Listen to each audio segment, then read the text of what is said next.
ओम नमो ब्रह्मादिभ्यो ब्रह्म विद्या संप्रदाय कर्तृभ्यो वंश ऋषिभ्यो महद्भ्यो नमो गुरुभ्यः।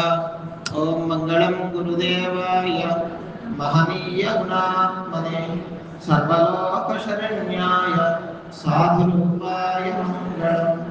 हरि ओम। మా ఇంకా మాటలు వినపడుతున్నాయి. సంపత్తౌ చ విపత్తౌ చ మహతాం ఏకరూపత ఉదయే సవితారక్తౌ రక్తశ్చాస్తమయే తథా అని మనకు ఒక శ్లోకం. గొప్పవారి యొక్క లక్షణం. గొప్పవారంటే ఎట్లా? డబ్బులుంటే గొప్పవారా? బంగారం వేసుకుంటే గొప్పవారా? లేకపోతే నలుగురు ముందు కొంచెం షో చేస్తే గొప్పవాళ్ళ? ఎట్లా గొప్పవారు? సద్గుణాలుంటే వారు గొప్పవారు. భగవంతుణ్ణి సేవిస్తే వారు గొప్పవారు. అహంకారం లేకపోతే వారు గొప్పవారు. సరే, అట్లా ఉండేవారి యొక్క లక్షణాలు ఎట్లా ఉంటాయంటే సంపత్తౌచ విపత్తౌచ. సంపత్తు అంటే సుఖాలు కలిగినప్పుడు, విపత్తు అంటే ఆపదలు దుఃఖాలు కలిగినప్పుడు. ఎందుకంటే మనం మానవులుగా వచ్చామంటేనే సుఖస్యానంతరం దుఃఖం దుఃఖస్యానంతరం సుఖం చక్రవత్ పరివర్తంతే అని మనకు ఒక శ్లోకం ఉందన్నమాట. సుఖ దుఃఖాలు అనేవి ఎట్లాంటివి అంటే సుఖస్యానంతరం దుఃఖం. అందరూ ఎప్పుడైనా ఆనందం ఒక్కసారైనా ఉన్నారా? ఏదో ఒక విషయంలో ఆనందం కలిగింది కదా. ఆ కలిగినప్పుడు ఆనందమే శాశ్వతంగా ఉందా ఎవరికైనా? నాకే అనుకోండి, ఏదో ఒక ఫలానా వస్తువు ఇష్టం, తినే పదార్థం, అది తింటే సుఖం. ఆ సుఖం వచ్చిన సుఖం ఎప్పటికీ ఉంటుందా? లేదు. సరే, నాకే జ్వరమో రోగమో ఏదో వచ్చింది, దుఃఖం ఎప్పటికీ ఉంటుందా? ఆ దుఃఖం ఉండదు. సుఖస్యానంతరం దుఃఖం. ఒక సుఖం అనుభవిస్తున్నామంటే మనం ఏం గుర్తుపెట్టుకోవాలంటే సుఖస్య అనంతరం దుఃఖం, తర్వాత దుఃఖం ఉందని గుర్తుపెట్టుకోవాలి. అప్పుడు మనకి అహంకారం అది రాదనమాట. సుఖంగా ఉన్నప్పుడు ఇక నాకేం తిరుగుంది లేదు, ఇష్టారాజ్యంగా మనం ప్రవర్తిస్తూ ఉంటాం. అప్పుడు గుర్తుపెట్టుకోవాలి సుఖస్య అనంతరం దుఃఖం. ఇప్పుడు నేను సుఖంగా ఉన్నాను అంటే నెక్స్ట్ ఏదో ఒక దుఃఖమో రాబోతుంది అని ఎవడైతే తలుచుకుంటాడో వాడు కొంచెం తగ్గుంటాడు. సుఖస్యానంతరం దుఃఖం దుఃఖస్యానంతరం సుఖం. ఒకరికి దుఃఖం వచ్చింది అనుకోండి, అయ్యో అని ఏడుస్తూ ఉండకూడదంట.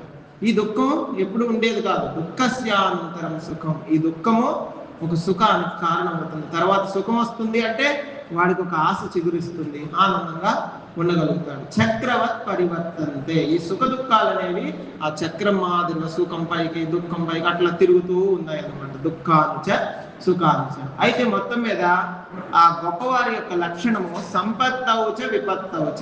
సుఖం వచ్చినా దుఃఖం వచ్చినా కూడా ఎట్లా ఉంటుందంటే మహతాం ఏకరూపత. మహాత్ములైనటువంటి వారు రెండిటిని కూడా సమానంగానే చూస్తారంట. ఎట్లా అంటే ఉదాహరణ చెప్తున్నాను. ఉదయే సవితారక్తౌ. సవిత అంటే సూర్యుడు. సవిత్రే నమః అంటాం కదా. సూర్యుడు ఉదయిస్తున్నప్పుడు సూర్యుడు ఏ రంగులో ఉంటాడు? ఎరుపు రంగులోనే ఉదయిస్తూ ఉంటాడు కదా. ఉదయించడం అంటే పైకి వృద్ధి చెందుతున్నప్పుడు. ఉదయే సవితారక్తౌ రక్తశ్చాస్తమయే తథా. అస్తమించేటప్పుడు ఏ రంగులో ఉంటున్నాడు? ఎర్రగానే ఉంటాడు కదా. మధ్యలో ఆ యొక్క ఏమంటాం, ఆ కాంతంతా ఎక్కువ అయిపోయేసరికి అసలు మనం చూడలేనట్టుగా ఉంటున్నాం. కానీ ఉదయించే సూర్యుడిని చూడగలం, అస్తమించే సూర్యుడిని చూడగలం. ఉదయే సవితారక్తౌ. ఉదయించేటప్పుడు సూర్యుడు ఎర్రగానే ఉన్నాడు. రక్తశ్చ అస్తమయే తథా. అస్తమించేటప్పుడు కూడా ఎర్రగానే ఉన్నాడు. ఏమి మార్పు లేదు కదా. అంటే వృద్ధి చెందుతున్నప్పుడు అట్లానే ఉన్నాడు, అస్తమించేటప్పుడు కూడా అట్లానే ఉన్నాడు. అదే విధంగా సంపత్తౌచ విపత్తౌచ మహతాం ఏకరూపత. మహాత్ములైనటువంటి వారు వారికి దుఃఖాలు వచ్చినా సుఖాలు వచ్చినా కూడా అదే విధంగా ఏమీ చలనం లేకుండా ఉంటారన్నమాట. మన స్థిత ప్రజ్ఞ లక్షణాలంతా 2వ అధ్యాయంలో కూడా అదే చెప్పారు. లాభ లాభౌ జయ జయో. లాభం కలిగినా నష్టం కలిగినా, జయం కలిగినా అపజయం కలిగినా కూడా వాడేమి ఒకదానికి పొంగిపోడు, రెండవ దానికి కుంగిపోకుండా ఉన్నవాడెవడో వాడు మహాత్ముడు, వాడు గొప్పవాడు. వాడు అనుకుంటాడనమాట, ఏది రాని భగవంతుని యొక్క ప్రసాదంగా భావించుకుంటారు. అట్లా ఒక సద్గురువుని ఆశ్రయించామంటే వారి యొక్క ప్రసాదంగా మనం అనుకోవాలి తప్ప మనం అనుకున్నవన్నీ జరిగితేనే గురువు, లేకపోతే ఇంకొక గురువు అట్లా మారుస్తుంటే అది పద్ధతి కానే కాదనమాట. ఒక మహాత్ముడు చెప్పాడు ఏమని అంటే, అందరూ గురువు దగ్గరికి వచ్చి నాకు ఈ కష్టాలు అని చెప్పేసి చెప్పుకుంటూ ఉంటారంట. కానీ అది తప్పంట. నిజమైనటువంటి గురువును ఆశ్రయించినటువంటి సత్శిష్యుడు ఎట్లా ఉంటాడంటే, గురువు దగ్గరికి వచ్చి తన కష్టం చెప్పడంట, కష్టానికే తన గురువుని గురించి చెప్తాడు. కష్టం వచ్చిందనుకోండి, ఏమనుకుంటున్నావు, నా వెనుకున్నది ఎవరనుకుంటున్నావు, మా గురుదేవులు అని చెప్పగానే కష్టం పారిపోవాలంట.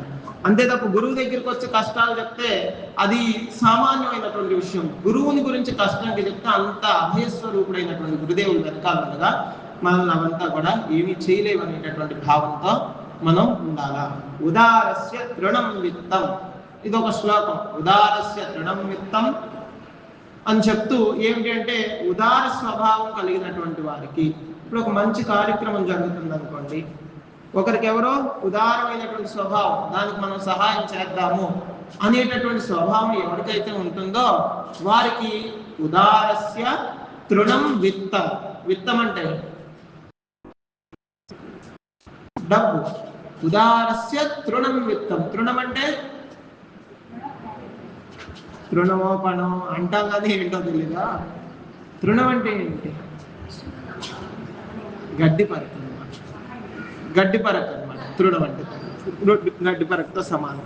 అట్లా ఉదార స్వభావం ఎవరికైతే ఉంటుందో వాడికి డబ్బంతా కూడా తృణప్రాయం అనమాట. అసలు దాన్ని లెక్కే చేయడు. ఉదారస్య తృణం విత్తం సూరస్య మరణం తృణం. శూరుడు అంటే ధైర్యవంతుడైనటువంటి వాడు, వీరుడు, శూరుడు, వాడు మరణాన్ని లెక్క చేయడు. ఇప్పుడు చూడండి, మరి అక్కడ దేశం చివరి పోయి వాళ్ళందరూ మిలిటరీ వాళ్ళు, ఆర్మీ వాళ్ళు ఏదైనా మరణాన్ని లెక్క చేస్తున్నారా?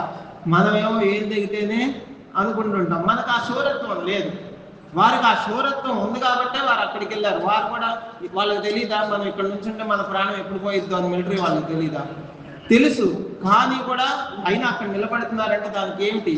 శూరత్వం, వారి యొక్క వీరత్వం, దేశం మీద ఉన్నటువంటి ఆ భక్తి, దేశాన్ని రక్షించాలనేటటువంటి ఆ యొక్క కోరిక వారి మరణాన్ని కూడా తృణప్రాయంగా చూస్తున్నాం. మనం చూస్తామా? మనం ఎవరి కోసమైనా కానీ మనం ఒక కన్ను గడ్డ ఇస్తామా? మరి ప్రాణం ఇవ్వడానికి కూడా సిద్ధపడ్డారు అంటే ఆ శూరత్వం. శూరస్య మరణం తృణం. శూరత్వం కలిగినటువంటి వారికి మరణం గడ్డి పరకతో, చావు అనేది ఈ ప్రాణం గడ్డి పరకతో సమానం. ఉదారస్య తృణం విత్తం. ఉదారమైనటువంటి స్వభావం కలిగినటువంటి వాడికేమో ధనం అనేది తృణప్రాయంతో సమానం. శూరత్వం కలిగినటువంటి వాడికి మరణం అనేది తృణప్రాయంతో సమానం. ఉదారస్య తృణం విత్తం శూరస్య మరణం తృణం. అట్లాగే విరాగస్య తృణం భార్య. భార్యాభర్తలు ఉన్నారనుకోండి, ఎంత అన్యోన్యంగా ఉంటారో ఒక్కొక్కసారి. వాడికి కనుక వైరాగ్యం కలిగిందంటే అసలు ఇక భార్య వంక కూడా చూడతాడు. విరాగస్య తృణం భార్య. వైరాగ్యం వచ్చినటువంటి వాడికి భార్య అంటే ఒక గడ్డి పరకతో సమానము. నిస్పృహస్య తృణం జగత్. ఇందాక చెప్పినటువంటి మహాత్ములు ఎవరైతే ఉన్నారో వారికి జగత్తే ఒక తృణప్రాయంతో సమానం అంట. మనమేమో ఇది నాది, ఇది నాది, ఇది నాది అని అనుకుంటాం కదా. ఈ జగత్తే వారికి తృణప్రాయమే. ఉంటే ఉండి పోతే పోని అనేటటువంటి స్వభావం కలిగి ఉంటారయ్యా అటువంటి మహాత్ములు. అటువంటి మహాత్ములు అవ్వాలంటే ఆ సద్గుణాలన్నీ కూడా మనలో అలవాటు చేసుకోవాలి. అందులో ఏమిటి అయ్యా అంటే, మరి మనం వెళ్ళి అడవులకు వెళ్ళి తపస్సు చేద్దామా? అట్లాగే ఇందా చెప్పినట్టుగా మనకంత ఉదార స్వభావం కలిగి మన డబ్బంతా ఇచ్చేద్దామా? శూరత్వం కలిగి ప్రాణాలు ఇచ్చేద్దామా? లేకపోతే ఇంట్లో భార్య అయితే భర్తను వదిలిపెట్టేసి వచ్చేద్దామా? భర్త అయితే భార్యను వదిలిపెట్టేద్దామా? లేకపోతే ఈ జగత్తంతా తృణప్రాయంగా చూద్దామా?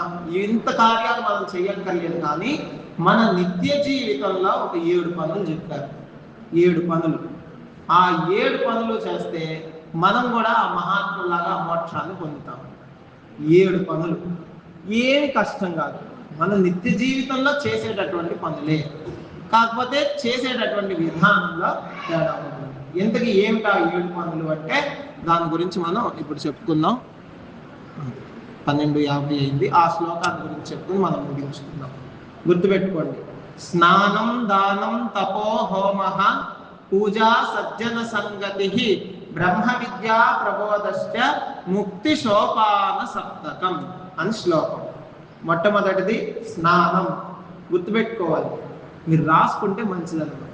అంటే నాలా గుర్తులేని వాళ్ళు అయితే రాసుకుంటారు, మీకు ఎప్పుడు గుర్తుండదు కాబట్టి రాయదన్నమాట. స్నానం, దానం, తపో, హోమం, పూజ, సజ్జన సంగతి. చూడండి, స్నానం మొట్టమొదటిది. సరే, ఒక్కొక్కటి చెప్తే గుర్తుంటుంది. మొట్టమొదటిది స్నానం. చివరి లైన్ ఏంటంటే ముక్తి సోపాన సప్తకం.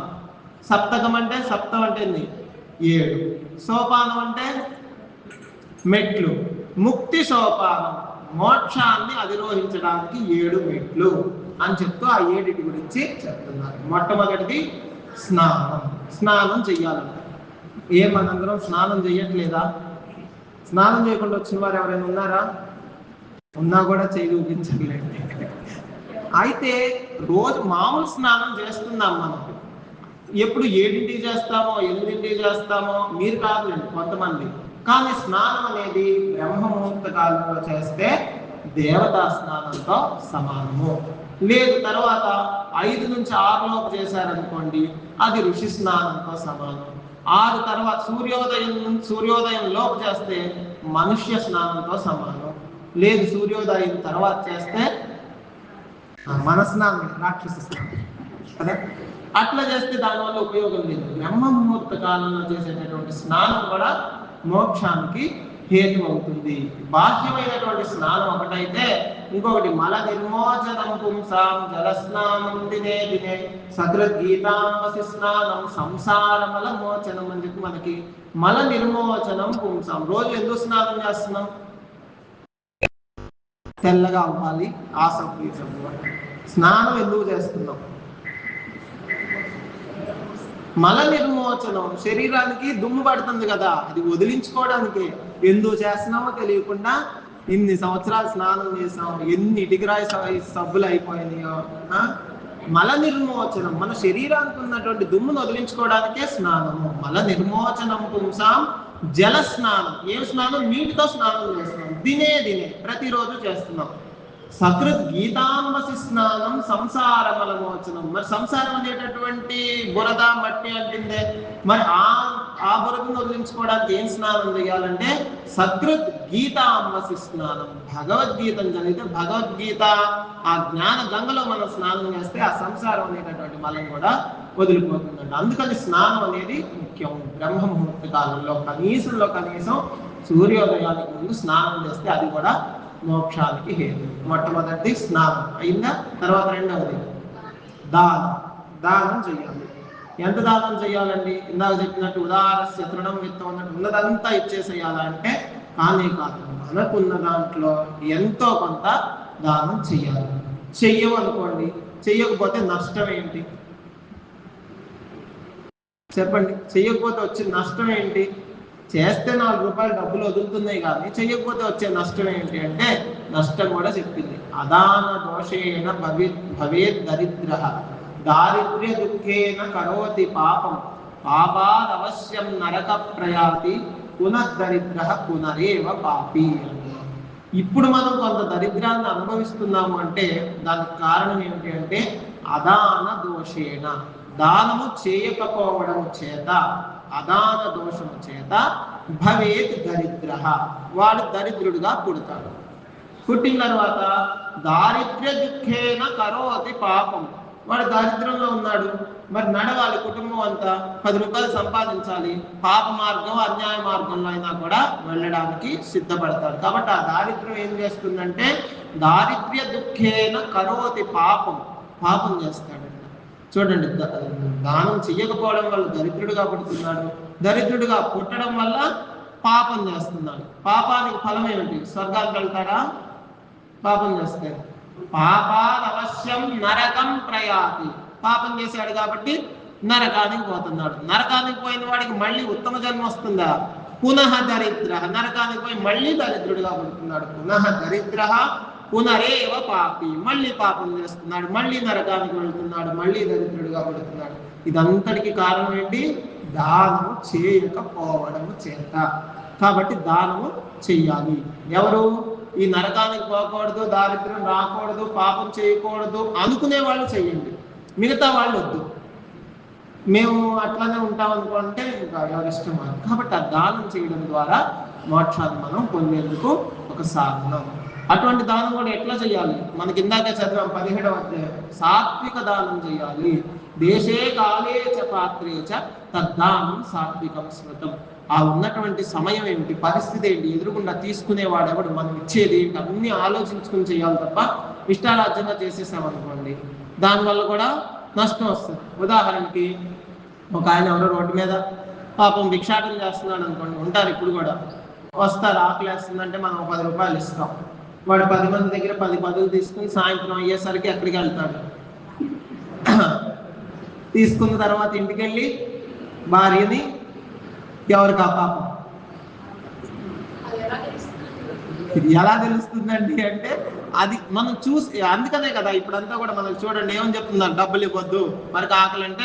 మనం ఏమో శ్రద్ధ ఉండదు, నువ్వు అన్నం తింటావా, పద నీకు పెట్టిస్తా, లేదు రా మా ఇంటికి రా, అనంగా 10 రూపాయలు ఇచ్చేసి వాడిని అవతలికి పంపించేద్దాం అనుకుంటే ఎట్లా. అందుకని శ్రద్ధతో కూడి ఉండాలన్నమాట. మనం ఇచ్చేస్తున్నాం అంటే కూడా కాదు, శ్రద్ధతో ఉండాలి. అందుకని స్నానం, దానం, మూడవది తపస్సు. స్నానం, దానం, తపో. తపో అంటే తపస్సు చెయ్యాలి. ఏం తపస్సు చేయాలి, అడవులకు వెళ్ళాలా కాదు, అది కూడా భగవద్గీత. అందుకనే గీతాంబసి స్నానం, భగవద్గీత స్నానం చేయమనేది. అందుకే 17వ అధ్యాయం ఏం చెప్పారు, మన 18వ అధ్యాయంలో వాక్ తపస్సు, శారీరక తపస్సు, మానసిక తపస్సు చెప్పున్నారు. మళ్ళీ ఇప్పుడు దాని గురించి చెప్తే మన టాపిక్ అంతా అటే వెళ్ళిపోయింది. అనుద్వేగకరం వాక్యం, ఇతరులు బాధ పెట్టే విధంగా మాట్లాడొద్దు, అది వాక్తో చేసే తపస్సు. అట్లాగే దేవద్విజ గురు ప్రార్థన పూజనం, దేవతల్ని, బ్రాహ్మణుల్ని, పండితుల్ని, గురువుల్ని సేవించు, ఇది శరీరంతో చేసేటటువంటి తపస్సు.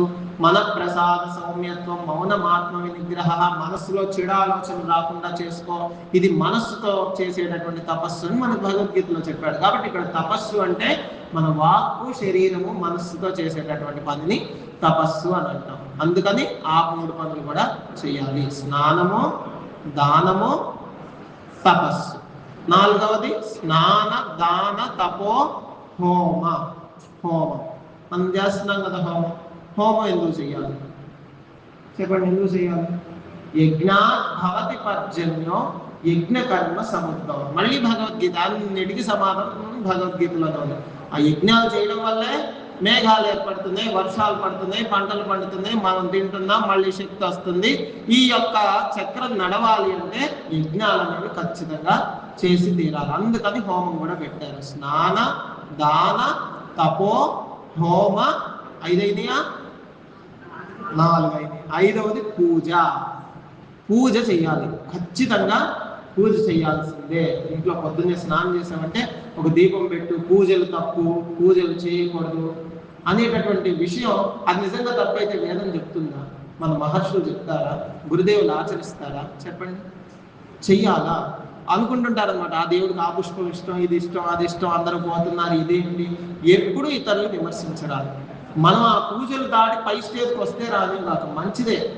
మనం చేయనంత మాత్రాన ఇతరులు ఎప్పుడు కూడా అట్లా హేళన చేయకూడదు. గత జన్మల్లో మనం ఆ సాధనలన్నీ చేస్తేనే ఈ జన్మలో పైకి వచ్చి ఉండొచ్చు తప్ప, అంతేగాని దాన్ని తక్కువగా తీసిపారేయకూడదు. ఆ దేవుడికి ఈ రోజు, ఈ వారం ఈ దేవుడికి కానివ్వండి, ఎవరిష్టం వారిది. మనకొచ్చిన నష్టం ఏంటి?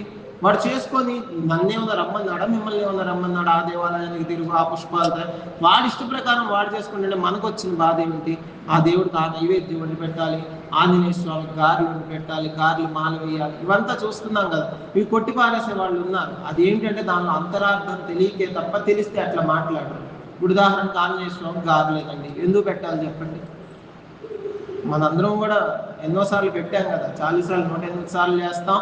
ఆంజనేయ స్వామి గారెలు మాలలు వేయాలంటాం. ఎందుకు వేయాలి? గారెలే ఎందుకు వేయాలి? లేకపోతే ఇంకోటి ఏదో అరిసెలు ఎందుకు వేయకూడదు? అప్పాలు వేస్తాం, ఇంకోటి ఎందుకు వేయకూడదు? ఇవే ఎందుకు వేయాలి? దానికి కూడా కారణం ఉంది. మరి చూడండి, చిన్నప్పుడు ఆంజనేయ స్వామి పోయి సూర్యుడిని మింగాడు కదా. మింగినప్పుడు సూర్యుడిని ఎవరు మింగుతారు సాధారణంగా? రాహు మింగుతాడు కదా మరి గ్రహణ సమయంలో. ఎందుకని? మరి శత్రువు కదా. సూర్యచంద్రులు ఇద్దరు కూడా ఇప్పుడు మన క్షీరసాగర మందనం జరిగినప్పుడు అదంతా కథ వేరే. అందుకని సూర్యుడు మింగుతూ ఉంటాడు. సూర్యుడు రాహుకి శత్రువు. అటువంటి శత్రువు అయినటువంటి సూర్యుడిని ఆంజనేయుడు మింగేసరికి రాహువుకు ఆనందం వేసింది. ఓ నా శత్రువుని నువ్వు కూడా మిగులుతున్నావు అని చెప్పి ఆనందం వేసి, ఇదిగో నాకు నువ్వు హెల్ప్ చేస్తున్నావు కాబట్టి. మనకు నవగ్రహాలన్నిటికీ ఒక్కొక్క గ్రహానికి ఒక్కొక్క ధాన్యం ఉంటుంది కదా. శనికేంటి? శనికి మినువులా, నువ్వులు. లేదు కుజుడికి ఏంటి? కందులు. ఇట్లా ఉన్నాయి కదా. రాహుకి మినువులు అన్నమాట. కాబట్టి నా శత్రువు అయినటువంటి సూర్యుడిని నీవు కూడా అట్లా ఇబ్బంది పెట్టావు కాబట్టి, మింగావు కాబట్టి, నిన్ను ఎవరైతే నాకు ఇష్టమైనటువంటి మినువులు, ఆ ధాన్యంతో చేసినటువంటి పదార్థం నీకు నివేదన చేస్తారో వారిని నేనేమి చెయ్యను అన్నాడు రాహు. అందుకని గారెల దండలు వేస్తాం. ఇది తెలియని వాళ్ళు గారెల దండలు వేయడం ఏంటో ఎర్రి కాకపోతే అనుకుంటుంటారు అన్నమాట. కాబట్టి అది మినుములతో తయారు చేస్తాం. మనం దక్షిణ భారతదేశంలో మనకి ఇక్కడంతా కూడా ఏమంటాం, కారం ఇష్టం కాబట్టి మినుములతో తయారు చేసిన, మినపప్పుతో తయారు చేసిన గారెలు వేస్తాం. ఉత్తర భారతదేశంకి వెళ్తే వాళ్ళకి బాగా స్వీట్లు ఇష్టం కాబట్టి జాంగ్రీలు మాలలు వేస్తారు ఆంజనేయుడు. జాంగ్రీలు కూడా మినప్పిండే కదా. జాంగ్రీలు ఎప్పుడు ఇంట్లో చేయలేదా మీరు? చేశారా? అందుకని ప్రతి దానికి అంతరార్థం ఉన్నది. పూజని తక్కువగా చూడరాదు. కాబట్టి 5వది పూజ. స్నానం, దానం, తపో, హోమం, పూజ. 5 అయినాయా? 6వది సజ్జన సంగతి, సాంగత్యం. అమ్మా మాటలొద్దు, వచ్చినటువంటి వాళ్ళు కాము కూర్చోండి. సజ్జన సాంగత్యం చేయాలి. ఫ్రెండ్షిప్ ఎవరితో చేయాలి? మంచి వాళ్ళతో చేయాలి. ఎందుకు మంచి వాళ్ళతో చేయాలి? చెడ్డ వాళ్ళతో ఎందుకు చేయకూడదు? ఒక శ్లోకం అన్నమాట మనకి, సత్సంగాత్ భవతి సాధుత ఫలానాం నహి కలసంగమాత్ సాధువునాం కలత్వం అని. ఒక చెడ్డవాడు కనుక మంచివాడితో స్నేహం చేస్తే వాడి మంచి లక్షణాలు వీడికి వస్తాయి. సత్సంగాత్ భవతి, సత్సంగాత్ అంటే సజ్జనుడితో చేసేటటువంటి స్నేహం వలన ఆ యొక్క దుష్టుడు కూడా సజ్జనుడిగా మారుతాడు. నహి కలసంగమా, ఒకవేళ మరి ఇట్లా స్నేహం చేసినప్పుడు ఈ దుష్టుడు వెళ్ళి సజ్జనుడితో స్నేహం చేస్తున్నాడంటే వాడు కూడా వీడితో స్నేహం చేస్తున్నాడు కదా. మరి వాడి సద్గుణాలు వీడికి వచ్చినప్పుడు వీడి దుర్గుణాలు వాడికి రావా అంటే రావు. ఎట్లా అంటే ఉదాహరణ చెప్తున్నాను. ఆమోదం కుసుమభవం హృదేవ దత్తే. ఒక మల్లెపూ ఉంది, సువాసన వస్తుంది కదా. ఆ సువాసన ఎక్కడి నుంచి వస్తుంది? మృత్ అంటే మట్టి, మట్టి నుంచే కదా వచ్చేది. అంటే మట్టితో సహవాసం చేసినప్పటికీ కూడా దానికి సువాసనగానే ఉంది, కానీ మట్టి వాసన రాలేదు. నహి మృద్గంధం ధారేది, మట్టి వాసనని మాత్రం పొందట్లా. ఆ విధంగా సజ్జనుడు దుర్జనుడితో స్నేహం చేసినా కూడా వాడి సద్గుణాలే ఉంటాయి తప్ప వీడు చెడిపోడు, వాడిని బాగు చేస్తాడు. అందుకని సజ్జన సాంగత్యం ఉండాలి. శంకరాచార్యులు అన్నారు, త్రిజగతి సజ్జన సంగతి రేఖ భవతి భవార్ణవతరణే నౌక. 3 లోకాల్లో మనల్ని తరింపజేసేది ఏదైనా ఉంది అంటే త్రిజగతి సజ్జన సంగతి రేఖ, సజ్జన సాంగత్యం ఒక్కటి మాత్రమే. భవతి భవార్ణవతరణే నౌక, సంసారం అనేటటువంటి సముద్రాన్ని దాటించేటటువంటి నౌక, ఓడ ఏదైనా ఉందంటే మంచి వారితో స్నేహం చేయాలి. కాబట్టి దీన్ని సజ్జన సాంగత్యం అంటాం. స్నానం, దానం, తపో, హోమం, పూజ, సజ్జన సంగతి. 6 అయిపోయినాయా? ఇంకొకటి మిగిలింది, బ్రహ్మ విద్యా ప్రబోధశ్చ. ఈ అన్ని చేస్తూ 6 మెట్లు ఎక్కాం కదా, ఇంకొక మెట్టే మోక్షానికి మనం ఉంది. ఏంటది అంటే బ్రహ్మ విద్యా ప్రబోధశ్చ, జ్ఞానం గురించి విచారం చెయ్యాలి. జ్ఞానం అంటే ఏమిటి? నేనెవరు? ఇదంతా కూడా మనం విచారం చేసి ఆ జ్ఞానాన్ని పొందాలి. బ్రహ్మ విద్యా ప్రబోధశ్చ, తాను పొంది ఇతరులకి చెప్పాలి. మనకు వచ్చిన తిప్పలు ఏంటంటే మనం ఆచరించాం, ఇతరులకే చెప్తాం. అందుకని వచ్చినటువంటి ప్రాబ్లం అంతా కూడా అక్కడే వచ్చింది అనమాట. మనం ఆచరించాం కానీ ఇతరులకు చెప్పడమే అది అక్కడ వచ్చిన పొరపాటు. ఒక పిల్లవాడు ఏం చేశాడంటే వాడు తీసుకుని వెళ్ళి అద్దాల మండపంలోని తీసుకుని పోయాడు. పోనీ ఒక అద్దం ముందుకు తీసుకుపోయాడండి. వాడు చూశాడంట, చూసి అద్దంలో ఉన్నటువంటి వాడు వీడు భలే అందంగా ఉన్నాడే, వీడికి ఒక పూలమాల వేద్దాం అని చెప్పేసి ఒక పూలమాల తెచ్చాడు. పెద్ద పూలమాల తీసుకుని వచ్చి వాడు అద్దానికి ఇట్లా ఇట్లా వేస్తున్నాడు. ఎంత వేసినా కానీ అద్దంలో కనిపించినటువంటి వాడి మెళ్ళలో పడిద్దా? పడదు. వీడి మెళ్ళలో వీడేసుకున్నాడు అనుకోండి, వాడి మెళ్ళలో పడినట్టే. మనం ఆచరించామనుకోండి లోకం అంతా కూడా ఆచరించినట్టే. మనం జ్ఞానం పొందితే లోకం అంతా జ్ఞానమయంగానే పొందింది ఉన్నట్టుగా మనకు తోస్తుంది. మనం ఆచరించకుండా ఎదుటివాడు ఆచరించలేదు అన్నంత కాలం కూడా వాడికి ఉపయోగం లేదు, మనకి ఉపయోగం లేదు. అందుకని ఆ బ్రహ్మ విద్య ప్రబోధిష్ట బ్రహ్మజ్ఞానం ఆత్మజ్ఞానం గురించి మనం విచారణ చేయాలి. స్నానం, దానం, తపో, హోమం, పూజ, సజ్జన సంగతి, బ్రహ్మ విద్యా ప్రబోధశ్చ ముక్తి సోపాన సప్తకం. ఈ ఏడిటిని కనుక ఈ ఏడిట్లో మనం నిత్యం చెయ్యింది ఏమైనా ఉందా చెప్పండి? స్నానం చేయట్లేదా? 10 రూపాయలు దానం చేయట్లేదా? లేకపోతే వాక్కుతోనో మనస్సుతోనో, మనకు ఆ మనస్సు వాక్కు ఉండబట్టే కదా భగవన్నామం చెప్పినా. తపస్సు చేస్తున్నావా? హోమం అంటే వస్తున్నామా? పూజ చేసుకుంటున్నావా? మంచి వాళ్ళతో స్నేహమా కాదా? మీ స్నేహితులందరూ మంచివాళ్లే కదా. అట్లానే బ్రహ్మ విద్యా ప్రబోధిష్ట. ఇప్పుడు ఏదో సత్సంగం వింటున్నామంటే బ్రహ్మజ్ఞానం 7 నిత్య జీవితంలో మనం చేసేది. కానీ దృఢంగా చేస్తే ముక్తి సోపాన సప్తకం, మోక్షం అనేది మనకి వచ్చి తీరుతుంది అని శాస్త్రం చెప్తుంది. అట్లా ఎవరైతే చేస్తారో వారు మహాత్ములు అవుతారు. వారికి కష్టం వచ్చినా నష్టం వచ్చినా సంపత్తవుచ విపత్తవుచ ఏమి చెల్లించినటువంటి స్థితిని పొందుతారు. ఎందుకు ఇప్పుడు ఈ శ్లోకం ఎందుకు చెప్తాం? ఎందుకు అంటే ఇదేం పౌర్ణమి? జ్యేష్ఠ పౌర్ణమి. వచ్చే పౌర్ణమి ఆషాఢ పౌర్ణమి. ఆషాఢ పౌర్ణమి నుంచి 4 నెలలు. ఆ 4 నెలలు శుభ్రంగా ఈ 7 సోపానాలు మనం అధిరోహించాలి. ఇక్కడ జరగంది ఏమని చెప్పండి? ఉన్నారనుకోండి, ఒక వారం వచ్చి ఉండండి, స్నానం చేయండి, పొద్దున్నే 4 గంటలకు మేలుకొలుపుకి వస్తాం, 10 రూపాయలు దానం చేస్తారు, చక్కగా మంచి మాటలు తపస్సు జరుగుతుంది. అట్లనే స్నాన దాన తపో హోమం రోజు జరుగుతుంది, పూజ జరుగుతుంది, సజ్జన సాంగత్యం జరుగుతుంది, అట్లానే సత్సంగం జరుగుతుంది, బ్రహ్మ విద్యా ప్రబోధం. 7 అయిపోయిందిగా లేదా? ఈ 4 నెలలు ఉన్నారంటే మీకు కూడా మోక్షం వస్తుంది అనమాట. అందుకని ఈ 4 నెలలు అది ఇష్టం. అందుకని వచ్చే పౌర్ణమి నుంచి ప్రతి సంవత్సరం మాదిరిగానే గత 5 సంవత్సరాలుగా మనం చేస్తున్నామని అనుకోకూడదు. అది భగవంతుడి యొక్క సంకల్పం, గురుదేవుని యొక్క సంకల్పం తప్ప. మలయాళ స్వామి వారు వారి జీవితంలో 5 చాతుర్మాస్యాలు చేశారు. 5 నిమిషాల్లో నేను ముగించేస్తాను. 5 చాతుర్మాస్యాలు చేశారనమాట. స్వామి వారు కృష్ణానది పుష్కరాలు వస్తే విజయవాడలో, గోదావరి పుష్కరాలు వస్తే రాజమండ్రిలో ఖచ్చితంగా చాతుర్మాస్యాలు. 2 సార్లు కృష్ణా పుష్కరాలు చేశారు, 2 సార్లు గోదావరి పుష్కరాలకు రాజమండ్రిలో. 4 అయినాయి కదా. ఇంకొకటి శివగిరి ఆశ్రమంలో చిత్తూరు జిల్లా, అక్కడ ఒక చాతుర్మాస్యం చేశారు. 5 చాతుర్మాస్యాలు. సరే, మొత్తం మీద రాజమండ్రిలో చాతుర్మాస్యం చేయాలని చెప్పేసి అనుకున్నారు మలయాళ స్వామి మొట్టమొదటి పుష్కరాలప్పుడు. అనుకుని ఆ రాజమండ్రిలో ఉన్నటువంటి సాధు స్త్రీల మఠంలో ఉండేటటువంటి సాధుమాత గారికి ఒక ఉత్తరం రాశారు.